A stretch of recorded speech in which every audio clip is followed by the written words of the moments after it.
तो क्या दोस्तों आप भी गोवर्धन गिरिराज जी के पैकर में लगाना चाहते हैं तो आज मैं आपको कराने वाला हूँ गोवर्धन पैकर में मार के पूरे दर्शन, जिसमें मैं आपको दिखाऊंगा गिरिराज जी का मंदिर, ये कि आप देख सकते हैं, और कांटे वाले बाबा जी, और दिखाने वाला हूँ राधा कुंड, ब्रज का लोक नृत्य, और इसी के साथ मैं आपको दिखाने वाला हूँ हर्षू भाई की कुछ नटखट हरकतें, तथा जिसके पश्चात मैं आपको ले जाने वाला हूँ मानसी गंगा, जो कि बनाई थी श्री कृष्ण भगवान ने अपनी गौ हत्या के पाप को धोने के लिए, जो कि आप देख सकते हैं। तो यह है मानसी गंगा का वो मंदिर जहाँ पे सभी लोग आते हैं और दर्शन भी करते हैं, और इसी के आगे पैकर्मा को किया जाता है अंतर। अब मैं आपको लेके चलता हूँ सीधा मानसी गंगा के दर्शन कराने के लिए, और इसी ब्लॉग में मैं आपको कराने वाला हूँ और भी अद्भुत चीज़ों के दर्शन, क्योंकि मेरे को रास्ते में बहुत ही एडवेंचर भी दिखा, जो कि आपको मैं पूरी ब्लॉग में दिखाने वाला हूँ। तो आप 10 मिनट के ब्लॉग में मेरे साथ बने रहिए और आपको मैं पूरे गोवर्धन गिरिराज जी के पैकर्मा के दर्शन करा दूंगा, और ये है मानसी गंगा। और अंततः दोस्तों आपको पता पड़ेगा क्या हम ये पैकर्मा पूर्ण कर पाते हैं या हम इसे अधूरा ही छोड़ देते हैं। राधे राधे दोस्तों, तो कैसे आप सही, मैं हूँ कृष्णा, वेलकम करता हूँ कृष्णा फक्त चैनल ब्लॉग के एक और न्यू ब्लॉग में। तो आज हम जा रहे हैं गोवर्धन गिरिराज जी की पूरे 21 किलोमीटर यानी कि 7 कोस की पैकर्मा देने के लिए, और हमारे साथ है हर्षू भाई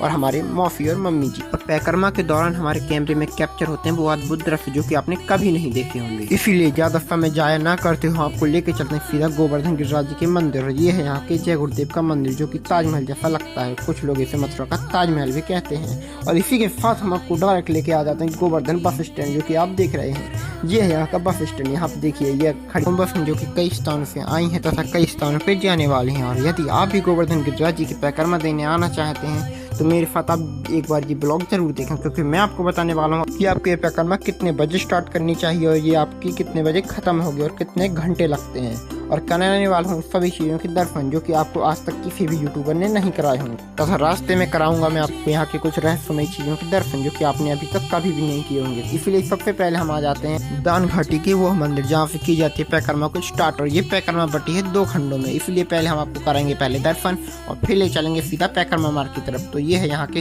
गोवर्धन गिरिराज जी का मंदिर, जो कि आप देख सकते हैं यहाँ पे भीड़ कितनी है, लेकिन कोई बात नहीं, मैं आपको दर्शन कराने वाला हूँ, क्योंकि दर्शन होते हैं आगे, जो कि आप देख सकते हैं आगे और भी भीड़ है। तो आप थोड़ा देर बनी रहिए ब्लॉग में और आपको कराऊंगा सीधे दर्शन, और फिर ले चलने वाला हूँ गोवर्धन गिरिराज जी के पैकर्मा मार्ग। और दोस्तों आज पूर्णिमा होने के कारण यहाँ पे भीड़ कुछ ज्यादा ही है, जो कि आप देख रहे हैं। तो अब ज्यादा समय जाया ना करते हुए आपको कराते हैं पहले मंदिर के दर्शन और ले चलते हैं सीधा प्रभु के दर्शन कराने के लिए। और दोस्तों आज मैं आपको कराने वाला हूँ, और हो सकेगा तो गोवर्धन महाराज के उस मंदिर का दर्शन जो कि बना है गोवर्धन पर्वत के ऊपर, जहाँ से देखने को मिलता है पूरे गोवर्धन का एक अच्छा सा दृश्य। अगर टाइम मिला तो मैं आपको वहाँ जरूर ले जाऊंगा, क्योंकि वहाँ जाने के लिए मेरे को कई जंगल और पहाड़ों के ऊपर चढ़ना पड़ेगा, इसलिए रात में वहाँ थोड़ा रिस्क रहता है। अगर मेरे मम्मी लोगों ने मेरे को परमिशन दी तो मैं वहाँ जाकर आपको जरूर ही दर्शन कराने वाला हूँ, क्योंकि मैं यहाँ अकेला नहीं आया हूँ। और इन सभी बातों को साइड में रखते हुए पहले हम आपको दिखाते हैं महादेव जी का ये रहा मंदिर, और हम कराने वाले हैं गोवर्धन गिरिराज जी के मंदिर के दर्शन। और यहाँ पे वीडियोग्राफी अलाउ नहीं है, लेकिन मैं आपको जल्दी पीछे से थोड़े दर्शन करा देता हूँ, क्योंकि मैंने ब्लॉग के स्टार्ट में कहा था कि मैं आपको आज कराने वाला हूँ हर जगह के दर्शन, तो ये जगह मैं कैसे भूल सकता हूँ, और आगे चल के मैं आपको और भी जगह के दर्शन कराने वाला हूँ। और आप लोगों का भी ज्यादा समय ना लेते हुए मैं आपको सीधे लेके आ जाता हूँ गोवर्धन पैकर्मा मार्ग पे, जो कि आप देख रहे हैं। ये पैकर्मा शुरू होती है दान घाटी के मंदिर से, और अब ये खत्म होगी मानसी गंगा पे, और देखना ये रहेगा क्या मैं ये पैकर्मा पूर्ण कर पाता हूँ या नहीं। और आप देख रहे हैं कुछ लोग यहाँ पे लेट के भी पैकर्मा लगा रहे हैं और कुछ लोग पैदल चल के भी पैकर्मा लगा रहे हैं। और यदि आपके पाँव में दर्द होता है तो यहाँ पे रिक्शा, ऑटो वगैरह की सुविधा भी उपलब्ध है, जिसमें आप बैठ के आसानी से पैकर्मा दे सकते हैं। और दोस्तों मैंने अपनी ब्लॉगिंग जर्नी की स्टार्टिंग अभी तुरंत ही की है, अभी मेरे को ज़्यादा टाइम नहीं हुआ है, इसलिए मेरे को ज़्यादा एक्सपीरियंस नहीं है, लेकिन मैं ट्राई करूँगा आपको हर चीज़ अच्छे से एक्सप्लोर कराऊँ।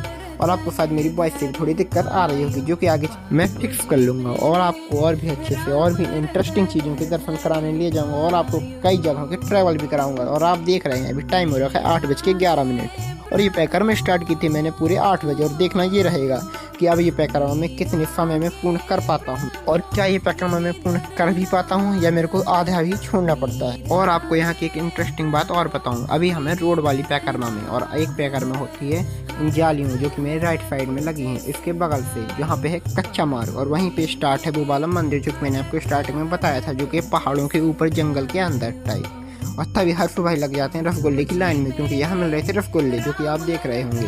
और इसी के साथ रसगुल्ला खा के हर्षू भाई देखिए कितनी मासूमियत से बढ़ने लगते हैं आगे।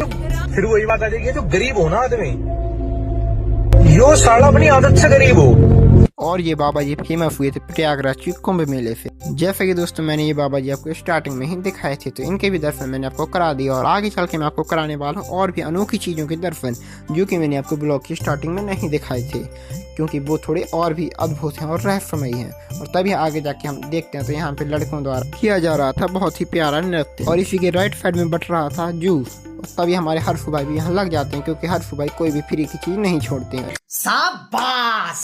कि आप देख रहे हैं। और दोस्तों ये बताना तो मैं भूल ही गया कि अभी हमें बड़ी परिक्रमा मार्ग पे और जो राधा कुंड कुसुम सरोवर मानसी गंगा के दर्शन होते हैं हमें छोटे वाले परिक्रमा मार्ग पे। लेकिन आप टेंशन ना ले, मैं वहाँ पे भी आपको ले जाने वाला हूँ। तभी हमको देखने को मिलता है का एक खास नज़र, जो कि आप देख सकते हैं। इसलिए हम यहाँ थोड़ा देर बैठ जाते हैं, क्योंकि हम अपने मम्मी और मौसी जी से बहुत आगे निकला। और यहाँ बढ़ रहा था फ्री का पानी, तो आप तो समझ ही गए होंगे हर्षू भाई पानी भी नहीं छोड़ेगा। और अब पानी पीने के बाद इस तरह से भागने लगता है। इसमें पता नहीं कुछ भी फ्री का खाने के बाद बहुत तेज शक्ति आ बात तो सही देख रहे हैं, क्या पता ये शायद पूरी परिक्रमा ऐसे ही भागते भागते लगा दे। और फाइनली दोस्तों हर्षू भाई आगे आके रुक जाते। अरे नहीं, ये रुका नहीं है, पोहा बट रहा है, ये पोहा लेने के लिए रुका। क्या बात है सर, आप क्या बात है सर, क्या आप समझे मैं वो किस बात की बात कर रहा हूँ? अरे ये एक प्रकार का लाजवाब व्यक्ति है यार। दोस्तों हमारी बड़ी परिक्रमा संपन्न हो चुकी है और अब हम लगाने वाले हैं छोटी परिक्रमा। लेकिन उससे पहले हर्षू भाई हमारा मोबाइल लेके देखने लगते हैं रील और हमारे पैसों से खाने लगते हैं कोल्ड ड्रिंक और कुरकुरे। और दोस्तों ब्लॉग में आपको हर्षू भाई की हरकतें तो पता चल ही गई होंगी। हर्षू भाई भूखा रह सकता है लेकिन अपने पैसे खर्च नहीं कर सकता है।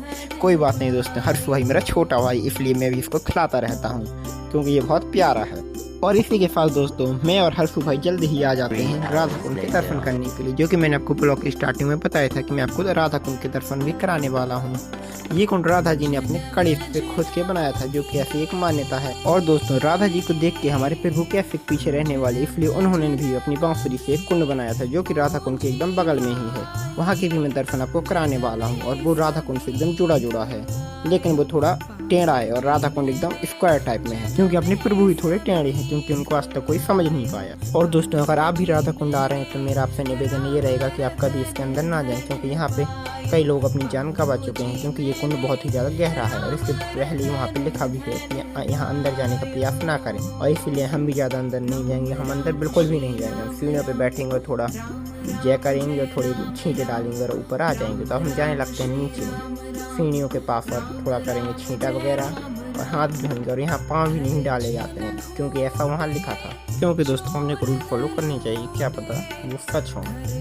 और इसी के साथ हम आ जाते हैं ऊपर, और अब हम आ जाते हैं श्री ललिता कुंड, जो कि श्री राधा जी की सहेली थी। ये देखिए ये रहा उनका भी कुंड, आप देख सकते हैं। यहाँ पे कमल का इतना बड़ा फूल। अरे दोस्तों ये असली नहीं है, ये नकली आर्टिफिशियल है। और तभी हम आपको लेके चलते हैं श्री श्याम जी के कुंड की तरफ। और ये दोस्तों हम तभी आ जाते हैं श्री श्याम कुंड में, आप देख सकते हैं। अब मैं आपको कराने वाला हूँ श्री श्याम कुंड के दर्शन। तो चलिए आपको सीधे ले चलते हैं श्याम कुंड के पास। और श्याम कुंड यहाँ से ज़्यादा दूर नहीं है, बगल में ही है। और दोस्तों इसी के साथ हम आ जाते हैं श्याम कुंड। और आपको यहाँ पे बहुत ही ज़्यादा अंधेरा देखने को मिल रहा होगा, क्योंकि सभी लोग राधा कुंड के दर्शन करते हैं। यहाँ पे कम लोग ही आते हैं और यहाँ पे आरती वगैरह भी नहीं हो रही है, जैसे ही राधा कुंड में हो रही थी।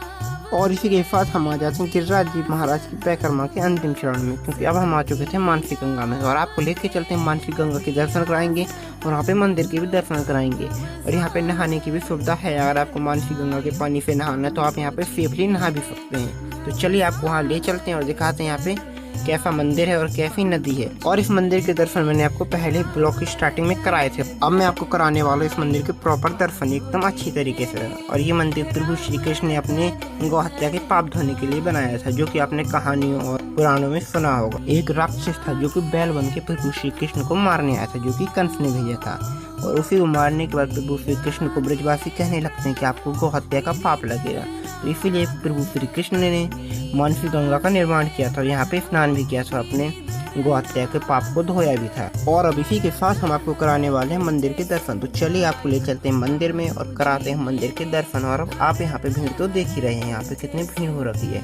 और आपको ये गाय तो दिख रही होगी, जिसके स्तनों में से आता है मानसी गंगा का पानी, जो कि आर्टिफिशियल गाय है, लेकिन ये पानी बिल्कुल ही ओरिजिनल है। इसलिए सभी लोग इसको पी रहे हैं और छींटे डाल रहे हैं। और अब इसी के साथ हम आपको कराते हैं मंदिर के दर्शन और ले चलते हैं उस स्थान पे जहाँ पे आप एकदम सेफली नहा सकते हैं। तो ये देखिए, यह है स्नान घाट यहाँ का। और आपको दिखाते हैं यहाँ पे लोग कैसे नहा रहे हैं, क्योंकि यहाँ पे लगी हैं बहुत सारे पाइपलाइन जिससे मानसी गंगा का पानी खुद ऊपर आ रहा है, जिसमें लोग आसानी से नहा रहे हैं, आप देख सकते हैं।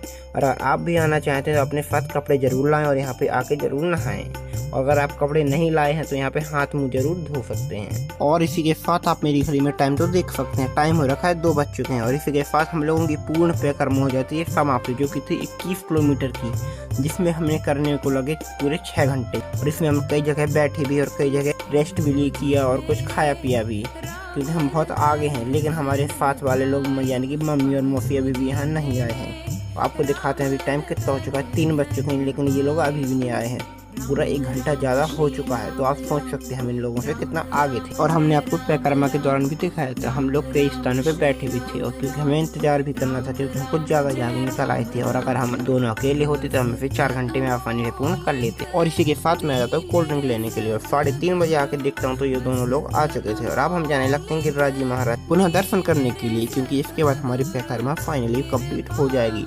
और अब दोस्तों हम जाने लगते हैं फिर के दर्शन करने के लिए। अगर दोस्तों आज का ब्लॉग आपको थोड़ा भी पसंद आया है तो इसमें मेरे को बनाने में क्योंकि बहुत मेहनत लगी, तो लाइक फ्रेंड सब्सक्राइब तो बनता है ना। क्या दोस्तों आपने भी ये परिक्रमा कभी की है? अगर की है तो आप कमेंट में मेरे को बता सकते हैं। और अब मिलते हैं नेक्स्ट ब्लॉग में, तब तक के लिए राधे राधे, जय श्री राम, जय गिरिराज। Thanks for watching.